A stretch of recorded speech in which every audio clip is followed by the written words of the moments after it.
Is a Ferrari Mondial a good car or a piece of junk? Again, look past the myths perpetuated by idiots. Listen. Does not require an engine out service. I had to disconnect the top of the arm here from the spindle to be able to get that out, but I was able to do it quickly with basic hand tools you can see here. But the truth of the matter is, it's a beautifully designed car. I like it a lot, and it's a proper Ferrari. And also, you can learn Italian.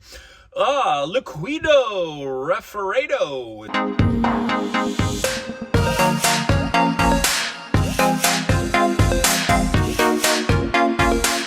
I am home in my garage and working on my cars. Yes, it is possible to be a home garage mechanic and service your 48 valve V12 Lamborghini.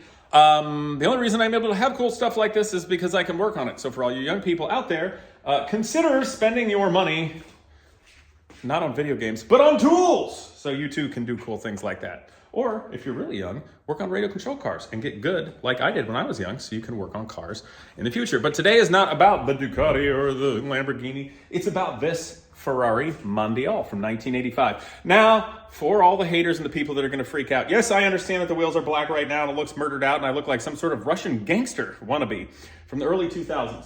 It's not what I'm going for. However, the original wheels, which are currently in stores right now, the diameter of those wheels on the Mondial and numerous other Ferraris at the time were not measured in inches. So for instance, these are 17-inch wheels here. The original ones were something like 390 millimeters, which turns out to be like, 15.5 inches. So you can't put any normal tires on it. And the only tires you can buy are old Michelin poopy tired TRXs, and they're like $1,700 a set of tires. And I'm like, pfft. So they have black wheels. Now the reason they're black is because I am cheap and smart. And long story short, that was the only cool wheel available in that weird bolt pattern and offset. And no, I can't put deep dish wheels on it because of the nature of it. But today I am working on doing shocks on the Mondial and just making it drive as well as the car is capable of doing. And currently, you can see right here, I have to remove the shocks from the Mondial. I have some coilovers that we're gonna do. But the other thing I'd like to, while I'm at it, is just briefly go over, is a Ferrari Mondial a good car or a piece of junk?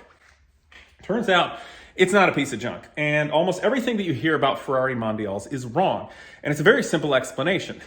These cars did not sell well when they were new because it was the luxurious business person type Ferrari, two-door, but it's 2+2 or 4 seats. And most people with Ferraris go, I want something pointy and sexy because I want it to make me feel better about my life where there are empty holes in my emotional and psyche. And I'm gonna buy this fancy car to make myself feel better. Durr. Okay, and that's why the other ones sell well. The reason, and that's also the reason this didn't sell well. It was more expensive than the arguably more sexy 308, which is of course Pininfarina design and the Magnum PI car, very sexy, very two-door and all that jazz. So it was more expensive, but it was more luxurious and it was cool, and people go, oh, I can't have 4 seats. That's not sexy because that means I'm like married and have children and I'm not just out gallivanting around in my hedonistic pleasures and whatever. But the truth of the matter is, it's a beautifully designed car. I like it a lot, and it's a proper Ferrari. You can't take anything away from it. So now that I'm done making fun of people, which I'm not actually, I'm gonna make fun of people more. Let's look at the car. Now, first thing I wanna point out is, let's get down to business, okay? Is it expensive to maintain and own? Does it require an engine out belt service? Well, there's the engine. It's a 3-liter transverse mounted V8. Now this one, of course, has 4 valves per cylinder and is the Quattrovalvole. The earlier ones, this car is from 1985. The earlier ones has the 2-valve engine from Ferrari. Now this drivetrain is exactly the same as what is in a Ferrari 308 Quattrovalvole, is what they call it, 4 valves in Italian. And of course the 2-valve Ferrari 308s existed at the same time as the 2-valve 3-liter Mondials. Now the Mondial, then later, the Mondial got all the progression of the engines, basically is what I'm saying. So first they had the 3-liter 2-valve per cylinder transverse mounted V8. Then it got the 4-valve one, which by the way, this is the best value for Mondials because it makes the most horsepower for the least amount of money. The next engine is the 3.2-liter V8 in the same way out of the Ferrari 328, which is also 4 valves per cylinder, makes more power.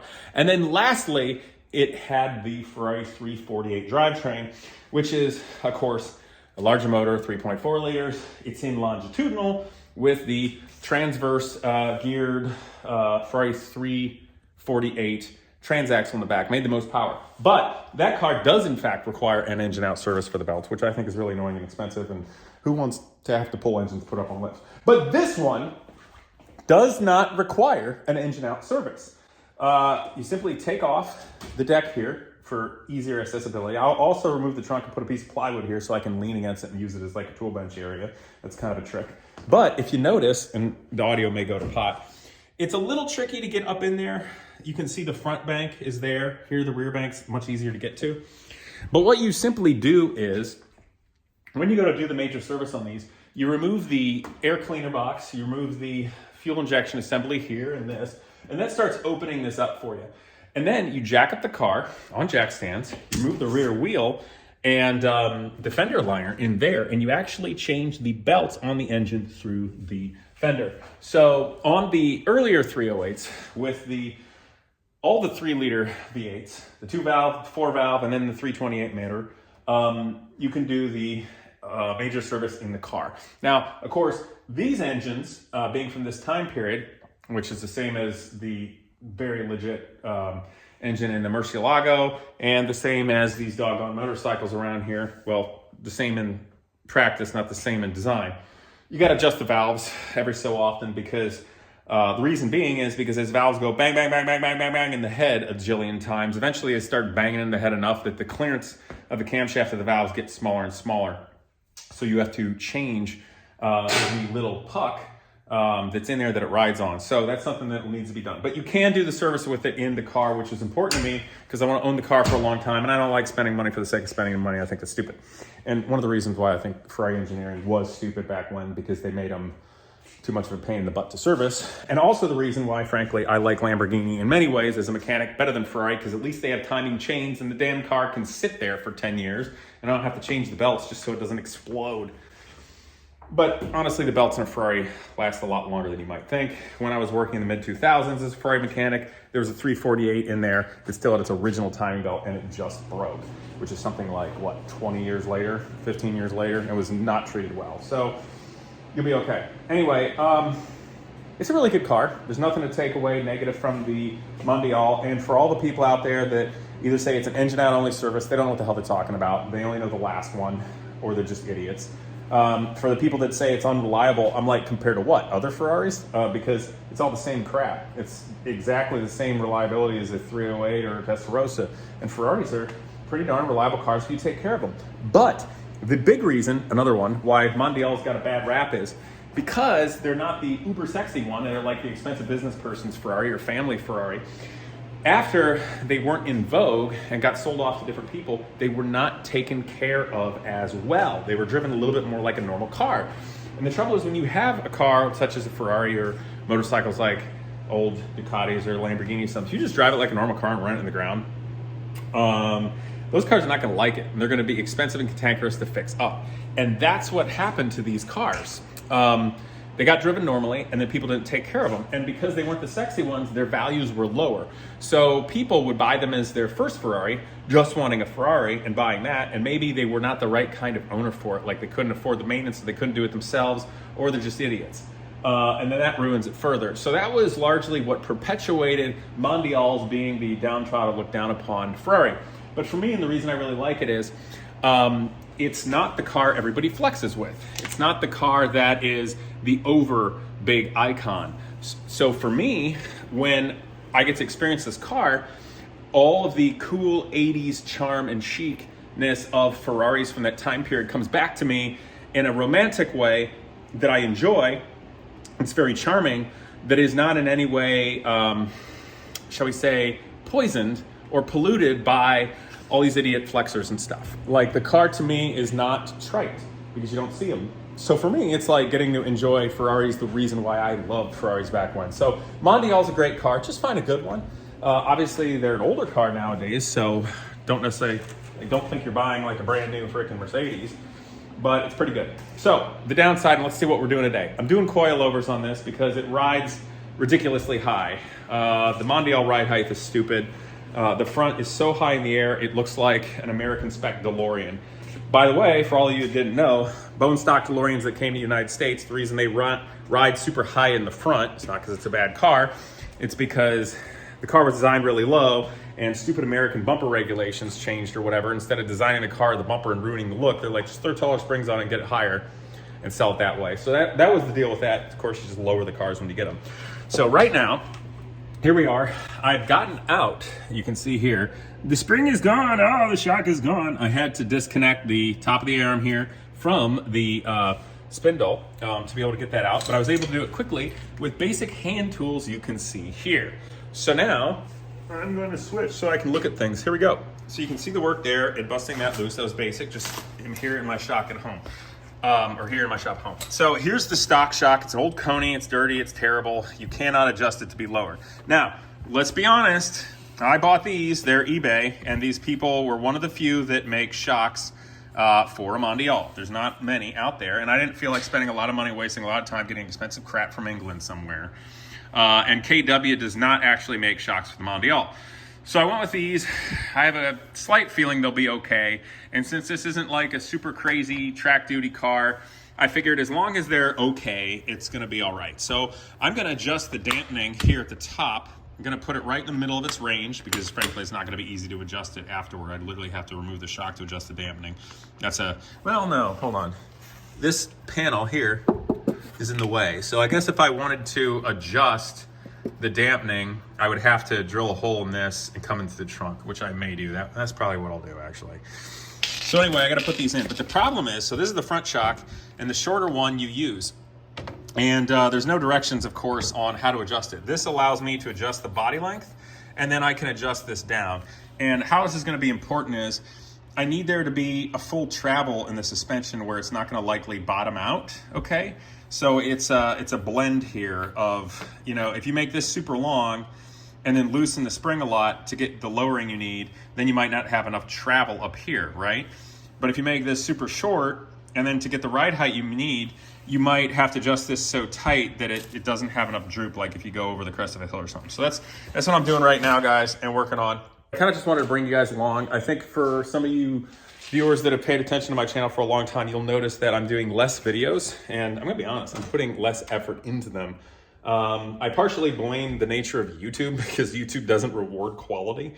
It just rewards crap.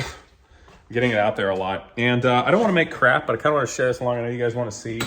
Obviously with my wife and I having a little one now, it makes my life a little trickier. I can't spend exorbitant amounts of time at the shop like I did before. But I do have some really amazing stuff I'm working on for next year. So for everybody that's followed along, and you guys have been dedicated followers, I really do appreciate you. Thank you for being here. It's fun. I enjoy meeting you, you know, when bumping you out there in public and doing car stuff, but working on some big stuff, obviously the builds, but what I'm doing when I'm at home is fixing up my cars, and then when I get them kind of decent and done, take it to the shop and bring my other broke-ass car here to work on.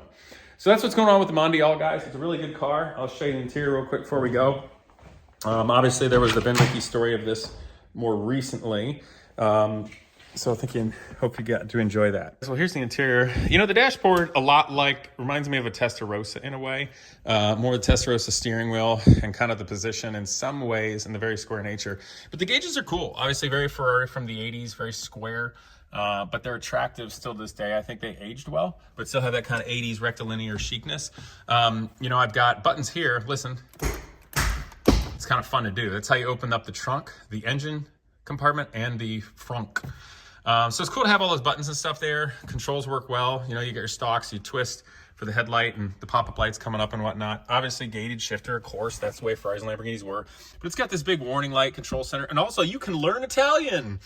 Liquido Refrigerado is engine cooler. Yay. Sweet 80s Alpine that works well, stereo. And of course the ubiquitous but very much loved tan interior of the Ferrari, which I think makes the car charming. And they got just the right hue, just the right warmth to it. Sorry, the sunlight's coming in and kind of ruining it a little bit. And there's the little one and the wifey do. Hello, hello. Almost like, what is Dad talking to himself for? Let's see, does it look better from this angle? Not really. You guys will just have to trust me. The interior looks nice when it's out in the sunlight. But that's it for now, guys. The black wheels, they kind of look meh here in the shop right now, but they do look pretty bitchin'. Kind of like tough when it's outside. And you really can't take away too much from the black wheels because if you notice, this car has nothing but black trim and satin black. So from an art and design standpoint, it does work, but I just have to sit on it a little bit and kind of look at it and marinate on it and decide if I really like that. I'm just gonna go silver and let it become charming from the 80s. Because the Mondial is more of a charming car, happy car, go enjoy the day with your family, and that's what I want it to be. But I hope you guys enjoyed just checking this out. I wanted to show it to you. So these are great cars, but of course, if you get a Mondial, do take care of it. Still requires Ferrari maintenance, but again, look past the myths perpetuated by idiots, which is very difficult to do on the internet. I don't know, that's about it. But make a decision for yourself. That's all I got. See you guys next time. One of the biggest challenges of the collector car and motorcycle world is simply enclosed shipping. I found a company called Diamond 7. They transported my prized 1931 Buick Phaeton and most recently my MV Agusta motorcycle I always wanted. They take incredible detailed pictures of your vehicle before it leaves so you know exactly and gives the comfort that they care. But more than that, I get real-time GPS tracking of the actual truck that my vehicle's on. Guys, Diamond 7. Go down in the description below, find the contact. You can try somebody else, but trust me, after 20 years, Diamond 7 is the one to do.